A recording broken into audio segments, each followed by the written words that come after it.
My name is Noah Doely. I've been at the Bemis residency from May through July of 2014, and I live in Cedar Falls, Iowa. I went to undergraduate and got a degree in sculpture, and during that time and from that point forward, I've worked in a lot of different ways. The way that I typically work is that I have maybe one or two projects that I'm working on at any given time, and at the same time I'm doing research for any number of other projects as well.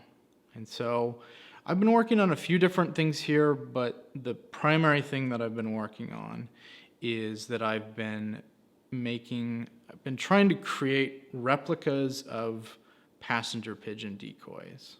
I became interested in the decoy as subject matter, in part because the decoy is an object of deception, and I often will utilize kind of deception and illusion in my work in different ways. And I was interested in the decoy as an object of deception and illusion, but one that is almost like comically false looking. And they're objects of deception, but I suppose the intended audience for them, at least the ones that were made for hunting, are birds. And so I'm always thinking about the ways in which the audience will experience these objects or these images. And in part, I'm also thinking about how these original objects functioned and how they were experienced phenomenologically by birds.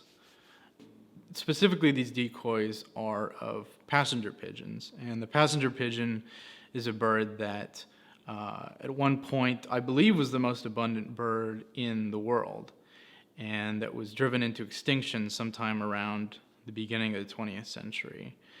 And I guess I was interested in utilizing that as subject matter, in part because this idea that this thing that was once a very kind of commonplace living, breathing organism, after it has gone into non-existence,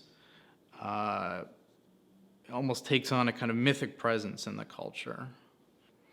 I guess I wanted to use the opportunity of coming to this residency to just try something that was kind of unlike other things I had done previously, and just really spend my time, working on something that maybe made me a little nervous and I felt a little more uncertain about, but also seemed like kind of strange and exciting venture. It seemed like a good place to explore something new and to try something I hadn't done before.